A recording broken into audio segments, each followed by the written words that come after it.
Hello and welcome to Will It Commander episode 18 today. I want to start off with a big thank you to everyone so far who's contributed to the video on Heiko, which has reached 100 views, which is a milestone for me. I'm very happy about that. And as a kind of response to that, we are doing the partner, in my mind, commander to that, which is Norika Yamazaki, the poet. Heiko, whenever has a very similar ability. The only word that is different is artifact to enchantment. So Norika Yamazaki, the poet, has vigilance, and whenever a samurai or warrior we control attacks alone, we can cast an enchantment from our graveyard. So to me, this spells sagas.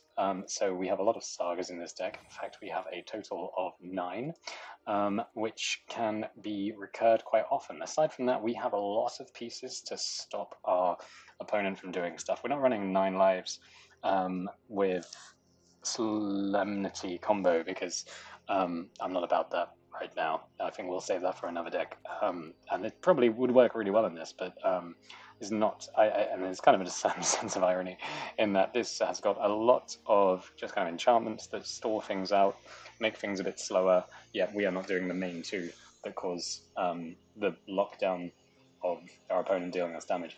However, we do have a lot of enchantments that exile things, turn them into treasures, make them lose all their abilities, as well as the odd thing like Authority of the Consuls, which makes their lives a bit harder. In terms of win cons, we have a few higher up enchantments like Cathar's Crusade, Blessed Sanctuary, and Sigil of the Empty Throne, which help us win the game, as well as the lovely Brilliant Restoration. A lot of cards that help us destroy the entire board as well, like Doomscar, and we've got some slight life gain synergies in there too, so that we can buff up our life total, as well as get some of the effects in white that allow us to really benefit from gaining life, such as the Guard of Slender, which allows us to draw extra cards each turn. So expect some long games, expect some shorter games as well. I'm not really sure, we haven't filmed them yet. And we will see how Norika Yamazaki gets on. And we are on to our first game, and we are against the one, the only, Edgar, Charmed Groom. And we have some decent stuff in our starting hand, but nothing too exciting, so we're going to mulligan it away. This speaks a little bit better, so we'll go with this. We are on the draw as well, and we've got Sigil in our opening hand, which is one of our main win cons in terms of flooding the board with a bunch of angels. I think we're just going to cycle the step here, so that we can get some more nice cards. Okay, so they're getting the wedding invitation out. Which is interesting. Yeah, that's can see some relevance to that. Cool. Seal away's nice. Got one of our first pieces of dealing with Edgar. Lovely, and we'll just hold off for a bit longer. Not got much we can do. So this, we sacrifice it to come block this turn or give a vampire lifelink. So not crying too much yet. Callous Blood Mage. Yeah, cool. We're going to go for an early Norika so we can try and get on Sarah's Wings involved. The other way to win with this deck is really just to put a nice bunch of auras on Norika and later recur them if we need to. The Vigilance is nice. On Sarah's Wing also gives it Vigilance, but flying on lifelink as well. I'm expecting Edgar to come down pretty quick. But no, it's Johnny's welcome, so they seem to be doing some sort of life gain caring thing. Oh, and this is... Cool. Yeah, nice. Interesting bunch of cards here. So, I think I'm going to go for the On Sarah's Wings. I'm anticipating that Norika won't be around forever in this game. Yet they're making blood tokens, they can transform it. When I transform it, is that bad? Not really, no. So yeah, we're going to play On Sarah's Wings, and if they wish to destroy our Norika, then we can just respond with the board wipe. No enchantments in graveyard yet, which is a bit of a failure. But we can Sigil next turn, and black-white, it depends how much removal they've chosen to pack here. And yeah, other vampires get +1/+1 is a nice ability. Okay, this is even a nicer ability in Cordial Vampire there. So it might be time to do the wipe. Yeah, this is definitely time to do the wipe. So, cool. Whenever another creature dies, +1/+1 counter on each. You know what? We're going to Sigil, just so that we can Day of Judgment into something. And that's Sigil. We're going to take a lot of damage here, but Norika with its life gain means that we are keeping ourselves nice and high with our life total, which, yeah, can't complain. I imagine Edgar's coming down for the all-out attack, but we'll see. They're sacrificing 2 blood to make the restless blood seeker into a blood-soaked reveler, as you do. And here comes the Edgar, I assume. Yeah, cool. And they're getting a bit of life as well. So, yeah, that's fine. We're going to get in at least another 8 life on our part from blocking with Norika if they choose to attack now, which I think they probably will. Maybe just with Silver Smoke or something. Okay, yeah. I did not read this ability properly. In that case, we were just going to sacrifice Norika to whatever they throw our way. Or is it worth doing the next 4 damage? Okay, yeah, that's not a big deal. They just gave lifelink to the one that had lifelink already. Yeah, let's kill the Callous Blood Mage. Again, we're not too fast at this point about losing Norika. Yep, go back to the command zone, thank you. Cool, yep. It's big chunky boys, but we can board wipe, so we are fine. In fact, we can do more than that. We can get rid of all creatures, exile all creatures, exile all artifacts, exile all graveyards. What do we lose from our graveyard? It's just on Sarah's Wings and a land, so yeah, I think we're not that fussed about that. Farewell. Fantastic. And maybe that's enough to prompt to concede, I'm not sure. They can still play Edgar, but we can seal him away now, or even into Cess's Arrest, which is basically, it can't do anything apart from have its passive ability. So let's yeah, let's just should we just do that? Seems a bit lame. We want to do more of our mana here, but we will. Yeah, we will Incessor's Arrest, and that way we get the flyers starting. Cool. Well, really overextended into the board right there from our opponent, so I do not feel bad in the slightest. Cool. Yep. Fine. Bishop of Rebirth, and these are both going to go away. Let's see. Hopefully draw a land. Yep, that's good. So we'll Conclave Tribunal autopay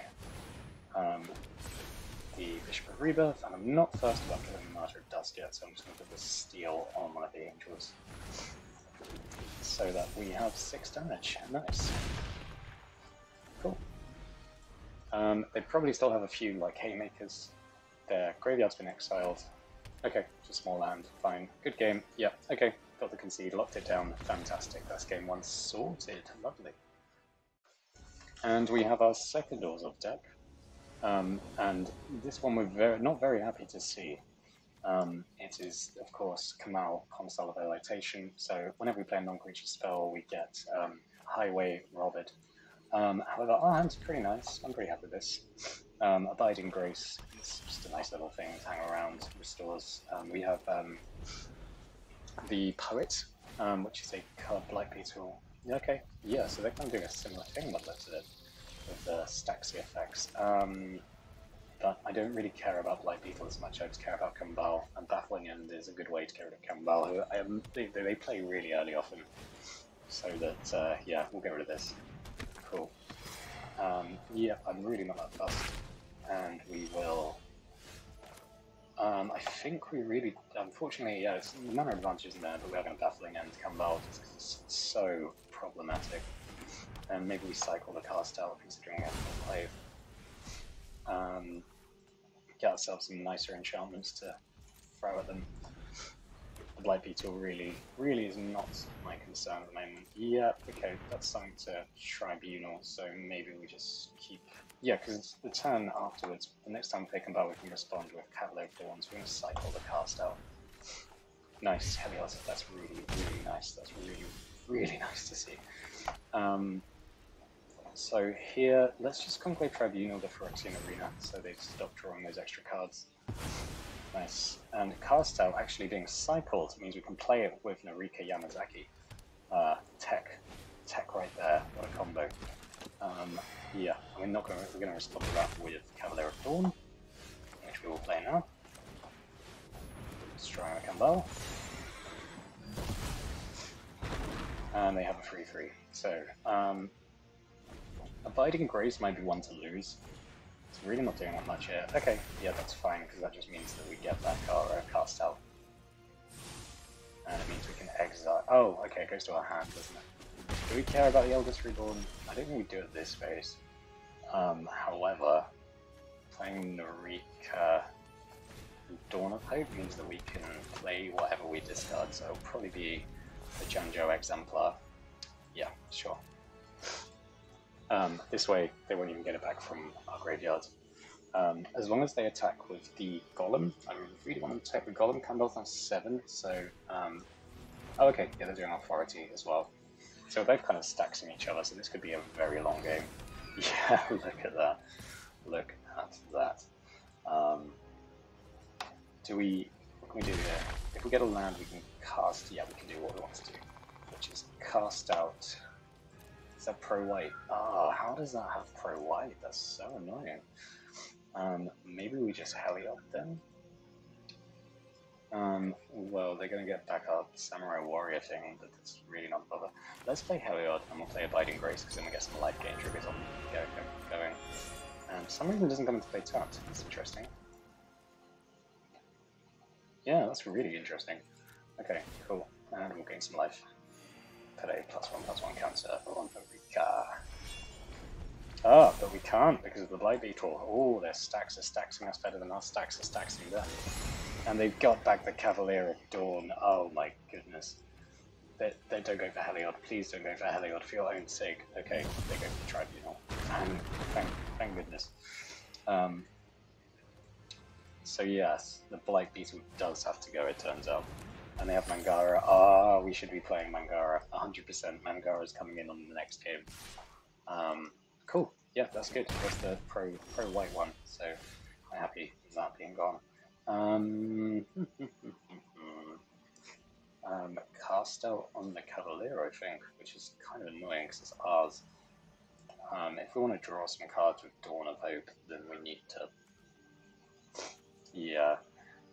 Let's buff up... oh, this is not a good spot. This is really not a good spot. I think we cast out... Yeah, I think we cast out the Cavalier. Just because the body on that. And then we will give... It doesn't matter, if we give a column lifelink, we can't attack with Heliod, and we want to attack with Heliod, so we'll pay 1 to attack with Heliod. There we go. And we'll gain 1 life? Yeah, we'll gain 1 life, but we don't get a counter from it. Cool. We could have just drawn a card there, I suppose, instead of attacking, but it's fine. We can't put... So creatures can't have +1/+1 counters on them. However, enchantments can. So I could just stack up a bunch of enchantments on Dawn of Hope. That's fine. We don't have the Immortal Sun, I don't think. So that's another stacks piece that we might want to start considering. Double block Mangara, I think. Yeah, we'll double block Mangara. And they're gonna, yeah, they'll take out the Golem. Interesting. Okay, sure. Right. Well, we can't buff up Norika, unfortunately, but we can play the Conclave Tribunal to get rid of the Immortal Sun. So I'm going to do that. I'm going to give it, yeah, pay 1, Conclave Tribunal, and just go. Because when we play Conclave Tribunal, we can draw a card using Abiding Grace. So, yes, we'll tap back in the command zone. We're going to play Conclave Tribunal, automatically getting rid of the Immortal Sun, because that is not something we wanted to have. And it kills off that as well. Fantastic. Gain a life, draw a card. Because that's what we've got. Ooh, can't attack. Well, Archon's basically untouchable. Protection means that it can't be blocked, targeted, dealt damage. It can't be dealt damage, and they're just grim tutoring. That's not good news. That's really not good news. They might have Heliod's Intervention still with all these pesky enchantments, sorry. Mild case of hiccups there.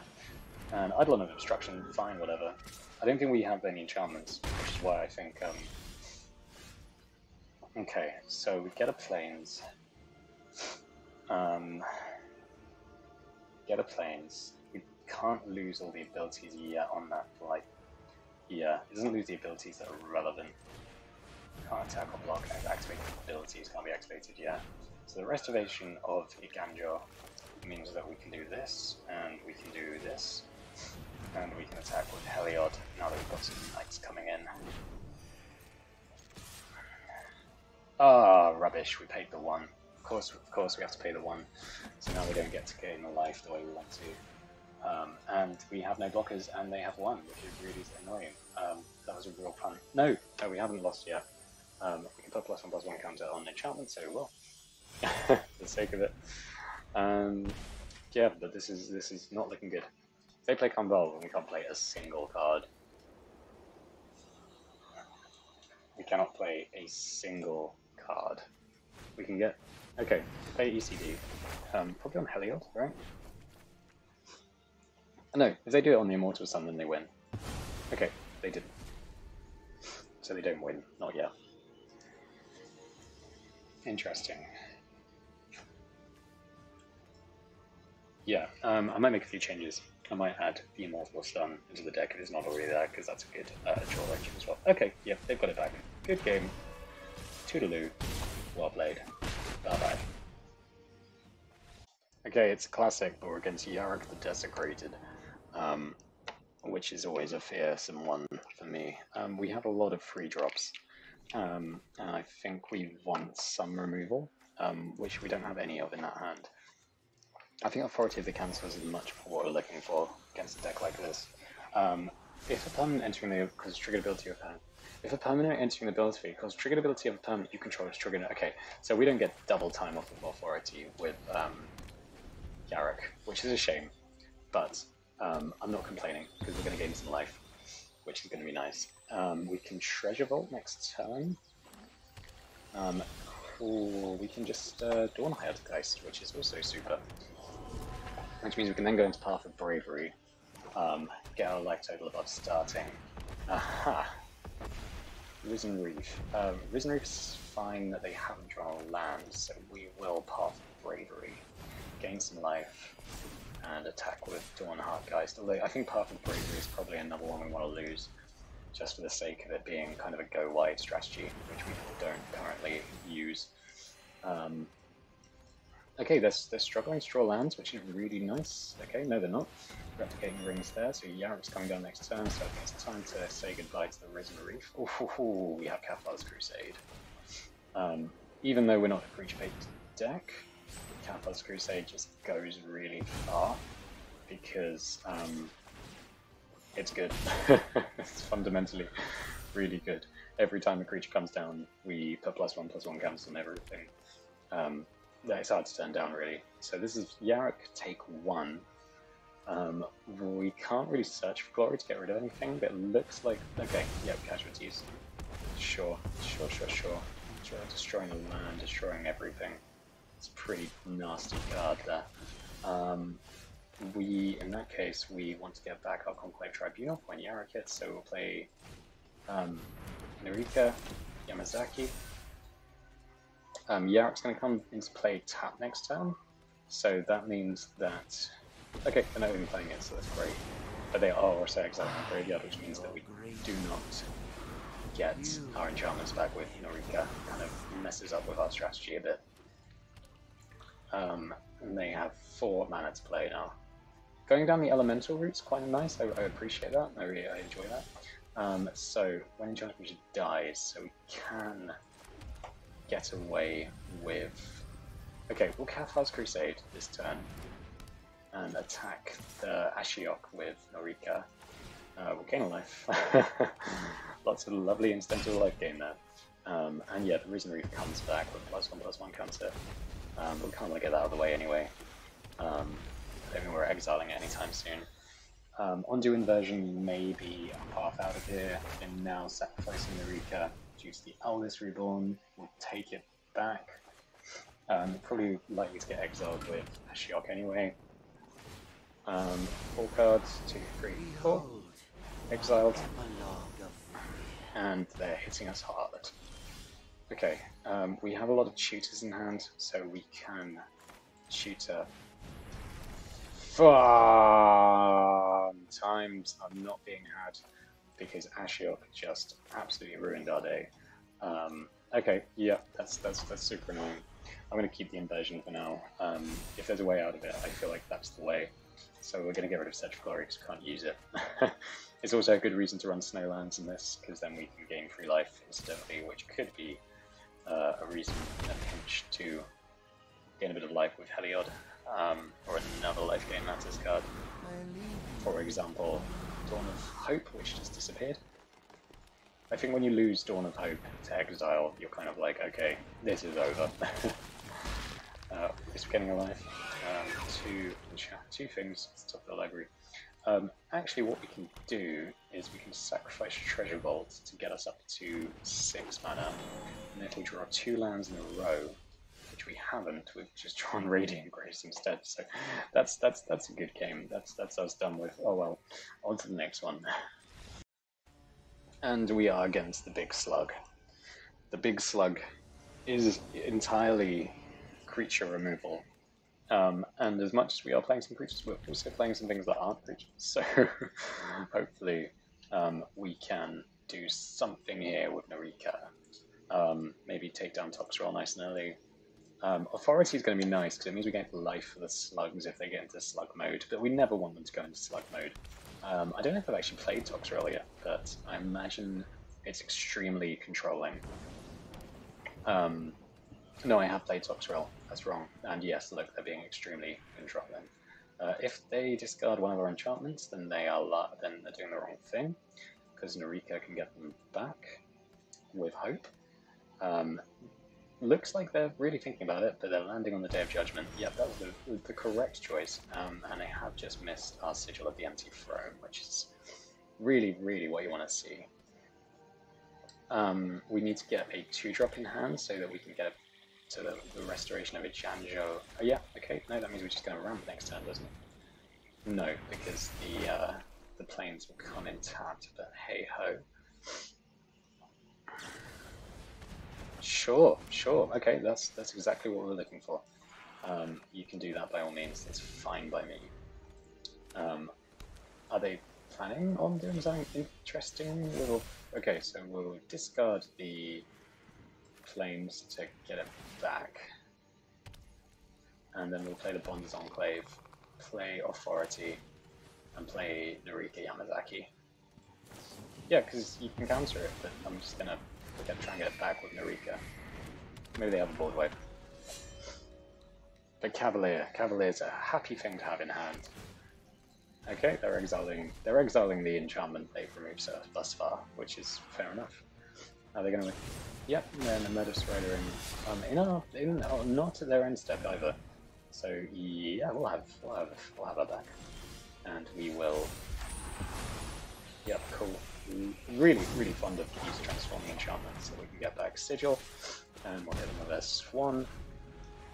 We have Doomscar, which I think we should foretell so that we don't lose it.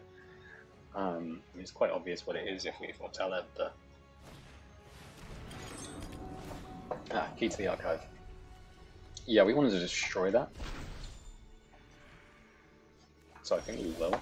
They're getting rid of an Ogre Slumlord. Cool. So we shall Cavalier of Dawn your Key to the Archive, because that means that your card is a lot less likely to be played, and we'll attack you with our Spirit and our Architect of Restoration.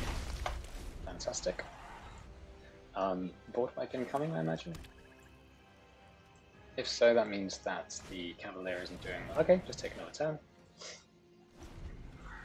That's a good for us to see that level of Time Warp. On Sarah's Wings can go on the Architect of Restoration. Sure, I think this is a bait, so we'll just take it. I don't really mind that much. And if they don't want to extend, maybe that's what it is. Massacre Worm, that will kill 2 of our things. Sure, that's fine. Lose a bit of life. Okay, so we will play on Sarah's Wings on the Cavalier Dawn.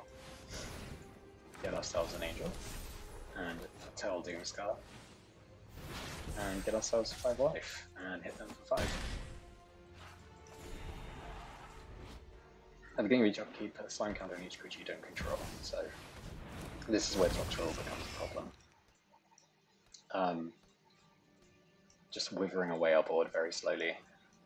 We are hitting them for less than 9 now next turn, which is good for them. Victory is just within reach. Faith's Feathers. So let's attack with the Feathers. Do we want to Faith's Feathers Toxrill? They still has this ability. They have Murderous Rider, they have 1 other card, so yeah, I think we Faith's Feathers it. It's a 7/7, it makes slugs, it means we get an angel, it means we get some life. I think they're really coming to play. Oh, each end step. Each end step is bad. But we'll still have enough flying power, I think, because as long as we have an angel. Yeah, Murderous Rider's coming down. I can't sacrifice any slugs. Nothing's going to die anyway, so they won't get any slugs. So I think that's game, dude. Big Toxrill. That'd be a nice success. 1, 2, 3. In you go. They would need to get 2 of them. They need to get 2 of the flyers for this to be meaningful. And they can't. Lovely. Fantastic. Well, that's game number 4, and we have 2 victories and 2 wins. Let's see how we do in the final. Okay, a big one for the finale. It is Muldrotha, the Gravetide. So, befriending the Moths. No, this isn't what we want. Oh, another befriending the Moths. We have Pacifism and the Restoration of a Janjo, which means that if we... yeah, we'll risk this because we can cycle the cast out pretty early, and that'll be good. I'll have an enchantment in graveyard that we can bring back with Norika, and we can draw a card as well to make ourselves feel better about our lives. Radiant Grace.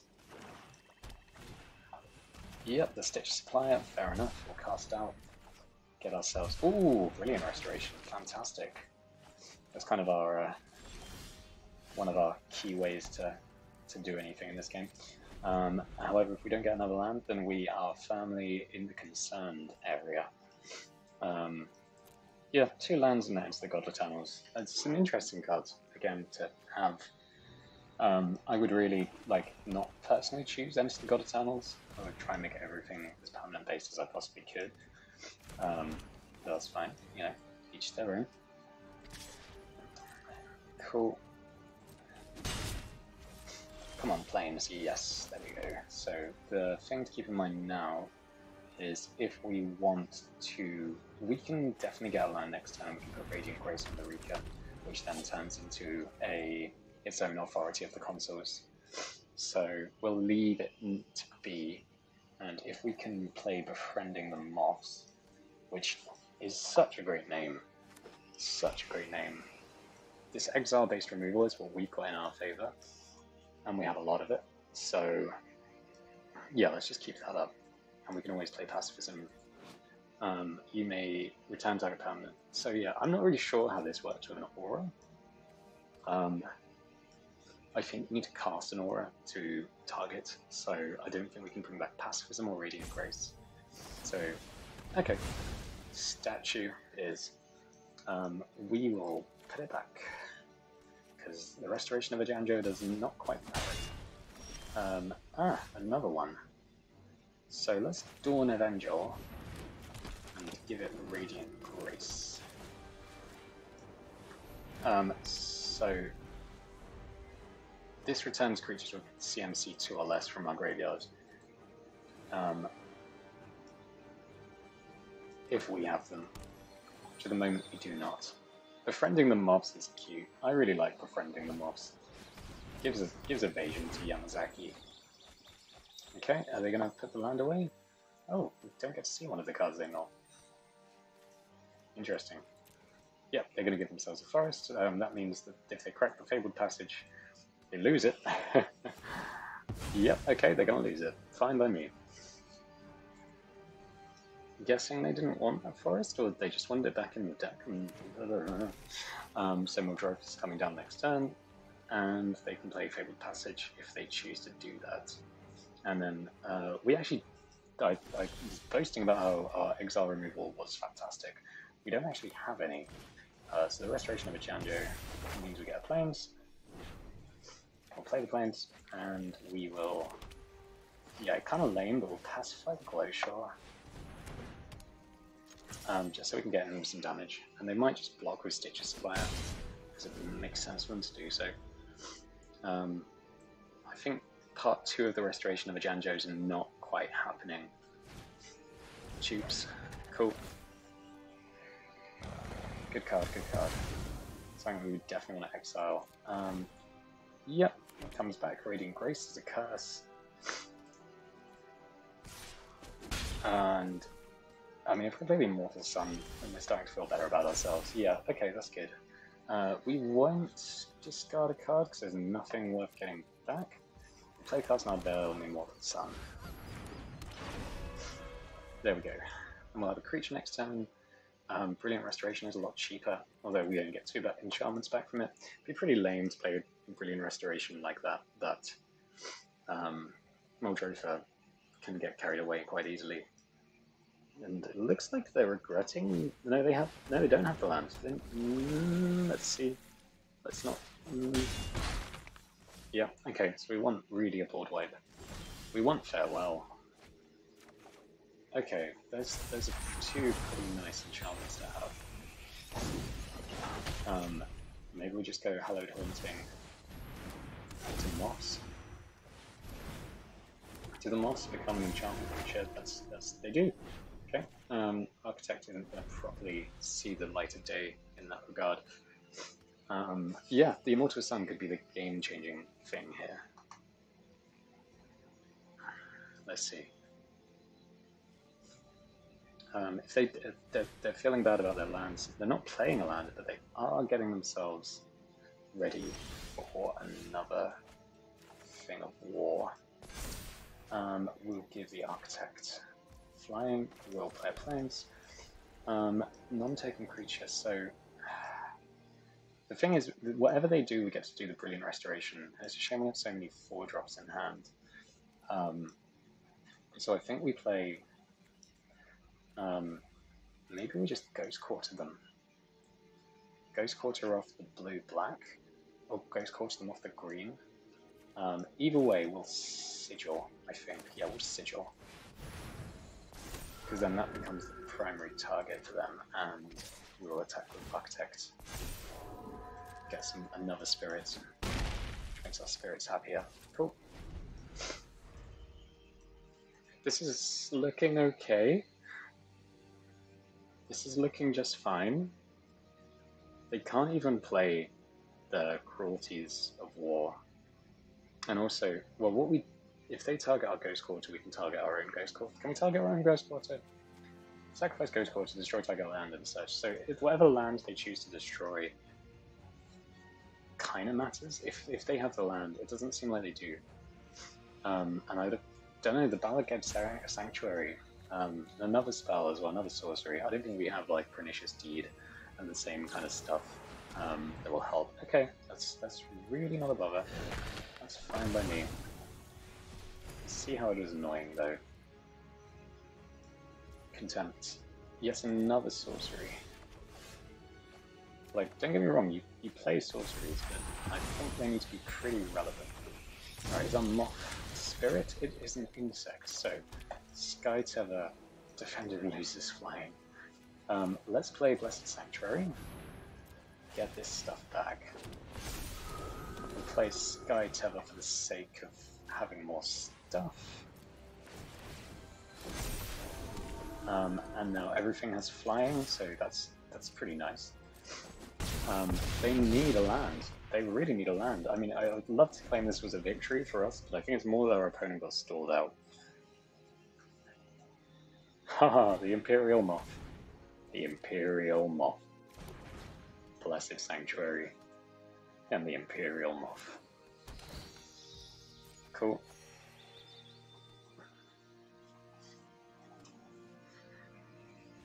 Yes, okay, that's the win for the finale. So 3 wins, 2 losses. I'm pretty happy with.